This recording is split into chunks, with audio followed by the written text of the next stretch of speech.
How, as you saw what was happening in your neighborhood, how did it go about? How did you become more aware? The shit happened so fast.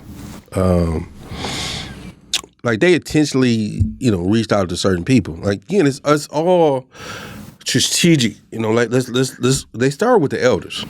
Mm-hmm. Because if you can win over the elders, and as a result of the disconnect in our community, like the elders, like man, I got 10 years left, 5 years left. Yeah. I'm just trying to live as peaceful as I possibly can. And who can argue? I mean, in our community, first the two target most audience is the elders and the young. Yep. And our age group is whatever. Yeah. And our voices doesn't compare to the elder and the young. And they sell both of them dreams, right? And I remember, once I got a wind of what was going on, they had a meeting up at Tabernacle Church. Okay. I can't think of the homie name. She grew up around here, man. I cussed her out. And we end up down the road years later, got cool.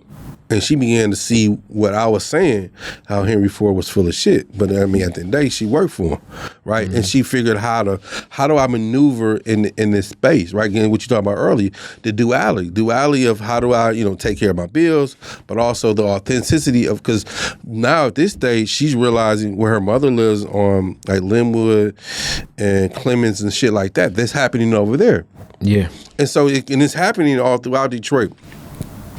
But they use us against each other. Yeah. I repeat, they use us against each other. And so Zone 8, my neighborhood, at the time, I think we was just developing a block club. People were scattered. They had already pretty much on the east side of the neighborhood, they bought them out. I mean, that shit just sunk. Yeah. On the west side, where I say the central with my mother, that's the central part, and then the further towards southwest side, we're scattered. We're in this fractured zone, right? Mm-hmm. And so you have West Grand Boulevard Association, who's the leading advocate voice for that area, for that neighborhood. But it's a different pulse, and I know Mildred and her husband, but they're from a different perspective. Absolutely. Than what I consider Zone 8. Like, absolutely. It's in Zone 8, but I don't consider that Zone 8. No, they don't. So Mildred, and at the time, they swoop up our neighborhood. They swoop up some folks, and which rightfully so, it made sense. Mm-hmm. And I remember one time, so they're countering the Henry Ford plan with working with like Lawrence Tech, some designers, Lawrence Tech. Like this is how we want to vision design the neighborhood. So I come to the meeting one day, and they had this beautiful design map of where they're going to build some shit. Where my mother lives, I don't remember what they had something like, damn, my mother lives there, man. Like, for real, have you even talked to my mother? Like, this is some bullshit. And the white guy, he was very offended. Like, man, I spent all my days and nights working on this. I put so much energy. Like, I don't go for what you did in it. This is disrespectful. And I remember, as things fast forwarded, somebody telling me, Henry Ford and Mildred was about to have a meeting. So I knew Mildred. She's an elder. Yeah. We don't agree on everything. So I like, Mildred, I can come to the meeting, but, I know you're leading the meeting. Can I hire somebody from the neighborhood, to your point?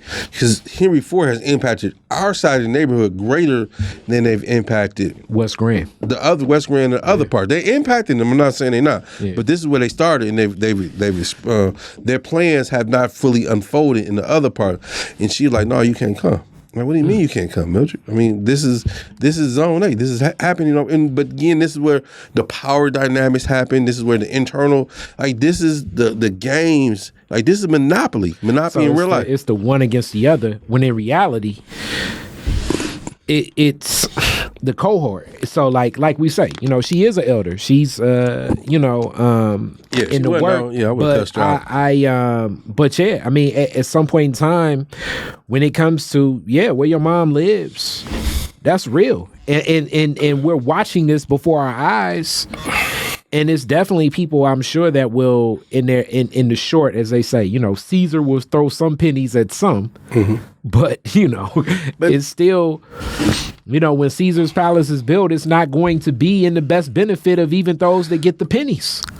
I put things in perspective like this. So we've identified on a small level your neighborhood, my neighborhood, and there's other neighborhoods that are going through the same similar situation. As you talk about the neo-colonialism, and when people talk about, because it's how it's happened. People talk about gentrification, but it's the displacement in the way that so much value is placed on the assets of the expectations of these white folks that will quote unquote look at this place as a utopia that aren't even here. And you got real people here that you just will displace because back to how they quantify value in capitalism, my value is not seen. The expectation of the white family, and when I say white, I'm definitely don't necessarily mean even per se skin, because it could be a black family, but the white family, theoretically, is way more the potential of a white family feeling that my neighborhood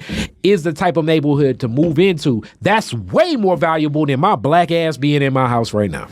Yeah, and the dynamic is they've consolidated their power. They've consolidated their vision, and that's where like gentrification is a process. Yeah, it just doesn't happen. Yeah, right.